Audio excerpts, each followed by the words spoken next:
وصلنا إلى قول المصنف رحمه الله: قصة البيعة والاتفاق على عثمان بن عفان رضي الله عنه. وفي بعض النسخ باب قصة البيعة، جعله باب مستقل، ثم ذكر قصة مقتل واستشهاد عمر بن الخطاب رضي الله عنه، والتي في ثناياها ومن خلالها بيان لقصة الاستخلاف بعده في أهل الشورى. قال الإمام البخاري رحمه الله: حدثنا موسى ابن إسماعيل قال حدثنا أبو عوانة عن حسين عن عمرو بن ميمونة قال: رأيت عمر بن الخطاب رضي الله عنه قبل أن يصاب بأيام بالمدينة.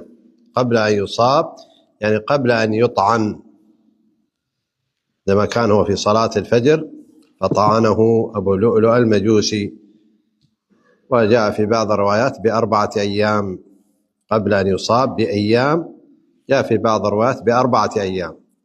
يعني كانت هذه المحاورة والقصة قبل مقتل عمر واستشهاده ب4 أيام. وقف على حذيفة ابن اليمان وعثمان بن حنيف، وكان يعني عمالا لعمر بن الخطاب في العراق في جمع الخراج والجباية وضرب الجزية على أهل الكتاب. نعم، يعني هم كانوا في أرض السواد في أرض العراق. قال: كيف فعلتما؟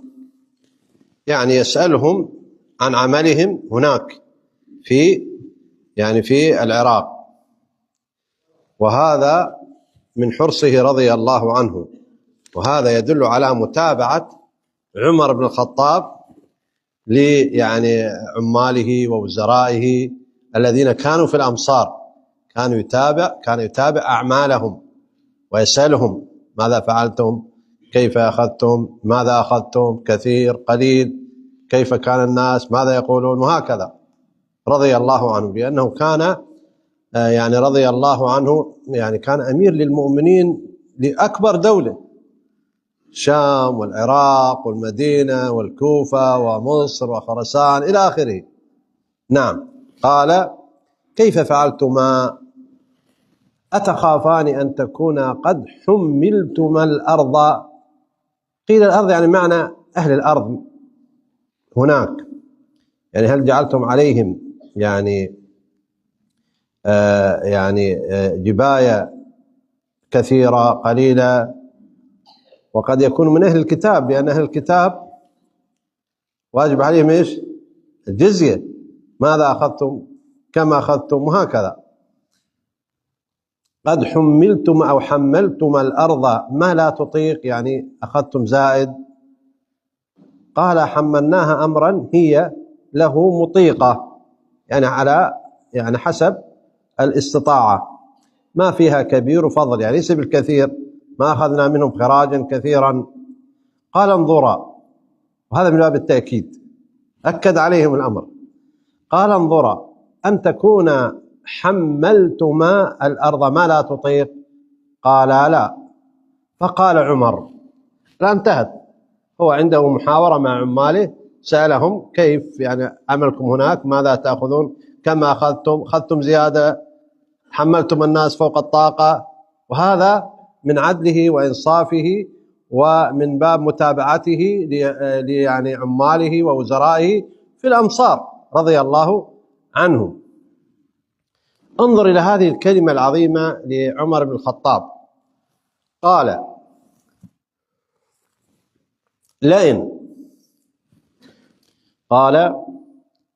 لئن سلمني الله لأدعن أرامل أهل العراق لا يحتجن إلى رجل بعدي. يقول: إذا أنا سلمني الله، سبحان الله، بعض أهل العلم يقولون هذا الكلام من عمر بن الخطاب قد سبقه حادثتان: حادثة رؤيا رآها، طبعا بعض أهل العلم يذكرها في الشروحات، أنا ما أعرف مدى صحة هذه الرؤيا، لكن هو يذكر أهل العلم أنه رأى رؤيا. هذه الرؤيا كأنها أولت على أنه سيقتل. الثانية أن شعبة بن المغيرة أرسل له أبو لؤلؤة، وأبو لؤلؤة كان خادما عنده في العراق، لأن العراق كانت تحت حكم المجوس كما تعلمون، دولة فارس، فلما فتحت صارت تحت المسلمين. ومن ضمن يعني اللي أخذوا أبو لؤلؤ المجوسي، كأنه بقى في نفسه حقدا على الإسلام عموما وعلى عمر. وكان صاحب صنعة، هو كان ويصنع صناعات متنوعة، فكأن شعبة أرسله إلى أمير المؤمنين حتى يستفيد منه في أشياء كثيرة، فالتقى به عمر بن الخطاب، التقى به قال: سمعنا أنك صاحب صنعة، فطلب منه أشياء. فيذكر أهل السير والشروحات أن أبا لؤلؤ قال: لأصنعن لك شيء هو أراد منه تتحدث به الركبان. هذه كلمة تفهم منها عدة فهومات، يعني تتحدث به الركبان، يعني ما يبقى أحد إلا وتحدث به. قالوا: فصنع خنجرا خاصا لمقتل عمر، وسيأتينا صنع خاص يعني خنجر خاص لمقتل عمر. قال: لدعن أرامل أهل العراق لا يحتجن إلى رجل بعدي.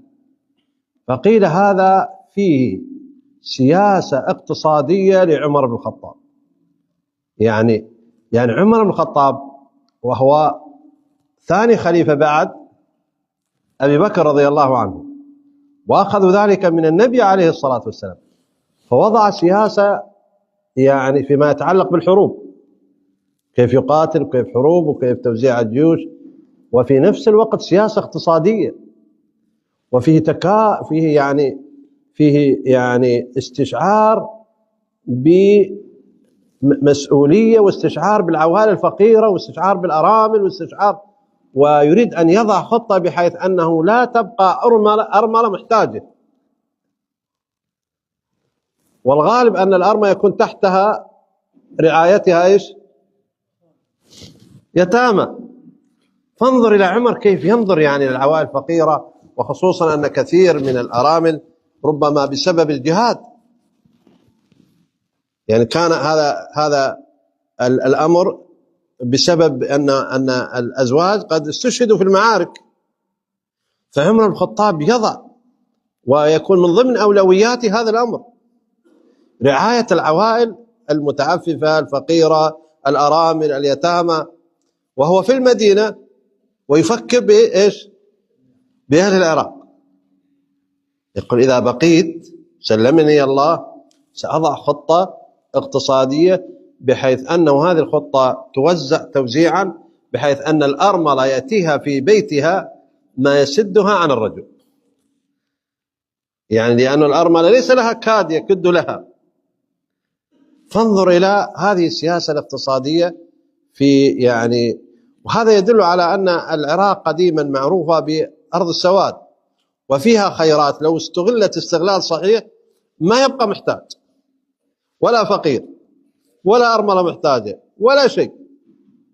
فانظر رضي الله عنه، فانظر إلى سياسة عمر الاقتصادية رضي الله عنه. قال: لأدعن أرامل أهل العراق لا يحتجن إلى رجل بعدي أبدا. قال: فما أتت عليه إلا رابعة، الليلة الرابعة، حتى أصيب، يعني ضرب. قال: إني لقائم ما بيني وبينه إلا عبد الله ابن عباس، يعني هو قائم في الصف يتكلم، اللي هو عمرو بن ميمون يقول: أنا واقف في الصف ما بيني وبين عمر إلا عبد الله بن عباس، يعني هو في الصف الثاني، وعبد الله بن عباس في الصف الأول، أو عمر بن الخطاب. نعم، وعمر بن الخطاب. غداة أصيب. غداة تطلق على الفجر، الآن في العرف تطلق على إيش؟ الظهر، لكن هو في العرف الشرعي الفجر، لما يقولون صلاة الغداة يعني الفجر. قال: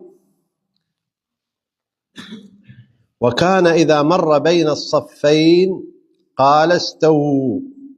كان عمر بن الخطاب رضي الله عنه يساوي الصفوف بنفسه، ويضع أيضا من يعني ويكلف من يعينه، لأنه كانت الصفوف طويلة جدا، آلاف تصلي صلاة الفجر في المسجد النبوي في زمن عمر رضي الله عنه، فلا يقيم الصلاة حتى تستوي الصفوف، حتى إذا لم ير فيهن، يعني في الصفوف، خللا تقدم، يعني دلالة على أنه يباشر ذلك بين الصفوف.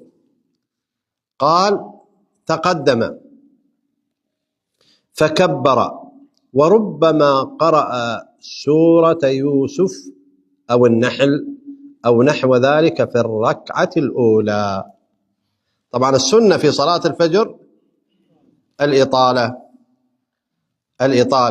وكان عمر يقرأ سورة الكهف، سورة يوسف كاملة في الركعة الأولى. ورد في بعض الروايات أنه كان يسمع بكاؤه رضي الله عنه إذا وصل إلى قوله: إنما أشكو بثي وحزني إلى الله، يسمع بكاؤه من خلف الصفوف، وكان بكاء في الصلاة رضي الله عنه وأرضاه. قال: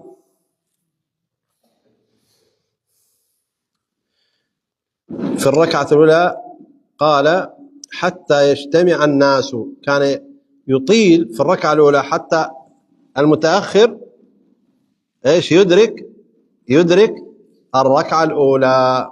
نعم. فما هو إلا أن كبر فسمعته يقول: قتلني أو أكلني الكلب. ما أسمعك. نعم. قال: فسمعته يقول: قتلني أو أكلني الكلب، يعني طعنني. يعني هذه عبارة تقول قتلني أو إيش، أو قتلني أو أكلني. صوت واضح له؟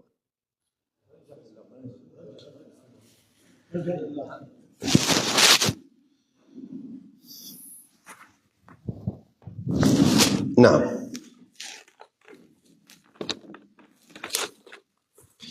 فطار العلج يعني نصراني، بسكين ذات طرفين لا يمر على أحد يمينا ولا شمالا إلا طعنه، وقتل عمر، ضربه، فعمر سقط، فنادى أنه قتلني أو طعنني أو أكلني الكلب. والصفوف كثير من الصفوف المتأخرة ما يعرفون إيش اللي صار، يعني إلا أنه صوت عمر انتهى.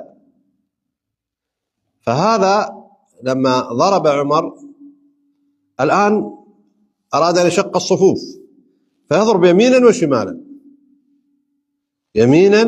وشمالا، يقول: حتى طعن 13 رجلا مات منهم 7، يعني قتل عمر وقتل 7 معه. قال: فلما رأى ذلك رجل من المسلمين طرح عليه برنسا، يعني كيف هاي الجبة واللباس الثقيل، فألقاه حتى يستطيع أنه يعني. فلما رأى ذلك رجل من المسلمين طرح عليه برنسا، فلما ظن، يعني أيقن العلج أنه مأخوذ، نحر نفسه. لما ظن أنه قد أحيط به خلاص سيقتل باشر هو قتل نفسه. نعم.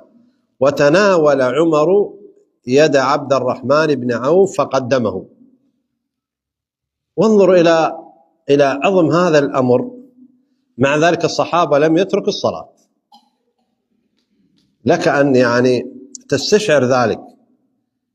أمير المؤمنين، أمير يعني أكبر دولة، صلاة الفجر، ويأتي رجل مجوسي يضربه ويضرب معه 13 ولا زال الناس في صلاة. كم كانوا يعظمون الصلاة إذا، وكم كانوا إذا كانوا في الصلاة يعني يعيشون في خشوع وطمأنينة يعني وحضور قلب.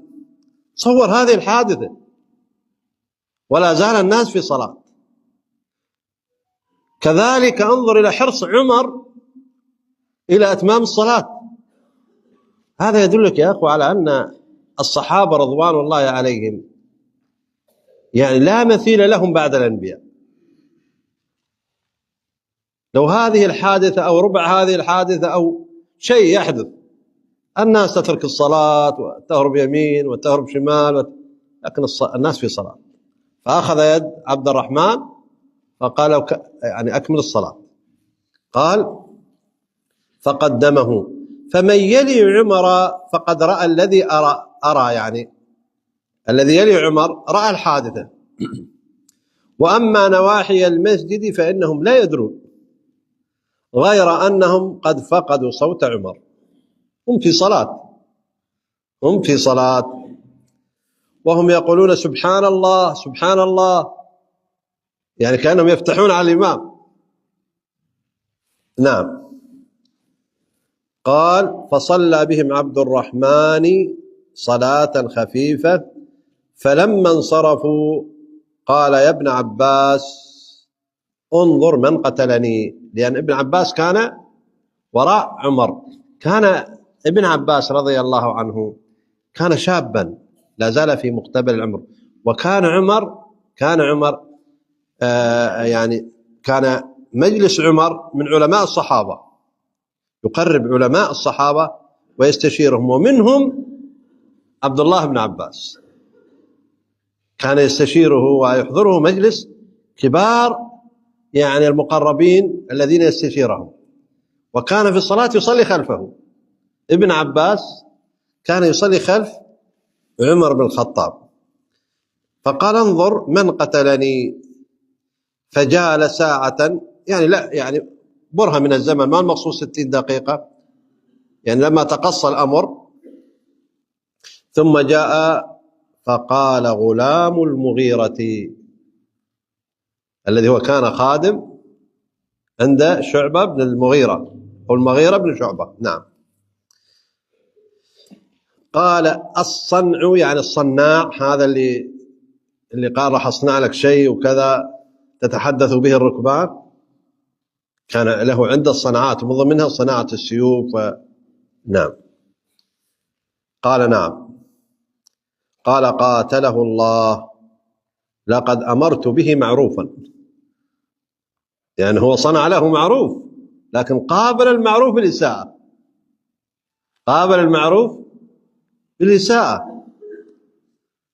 الحمد لله الذي لم يجعل ميتتي بيد رجل يدعي الإسلام. انظر إلى عمر رضي الله عنه في هذا الموقف، يطعنه رجل، يحمد الله أنه جعل ميتته على يد رجل كافر مو رجل مسلم. قال قد كنت أنت وأبوك تحبان أن تكثر العلوج بالمدينة. العلوج يعني ليأتون سبايا من النصارى وغيرهم، وكان أكثرهم رقيقا عبيدا يعني. فقال إن شئت فعلت، يعني إن شئت الآن طردتهم، لكن الآن وقع يعني الفأس بالرأس كما يقول، أي إن شئت قتلنا. قال كذبت هنا بمعنى أخطأت. بعدما تكلموا بلسانكم وصلوا قبلتكم وحجوا حجكم منهم من أسلم، ومنهم من دخل في الإسلام، ومنهم تحت النفاق، ومنهم الأمر أصبح يعني كثيرا جدا. فاحتمل إلى بيته فانطلقنا، يعني احتمل فاحتمل إلى بيته، يعني حملوا من؟ حملوا عمر بن الخطاب إلى بيته، فانطلقنا معه وكأن الناس لم تصبهم مصيبة قبل يومئذ. الناس يعني في هذه المصيبة كانوا ما أصيبوا مصيبة قبلها، لشدة وقع هذه المصيبة على الناس.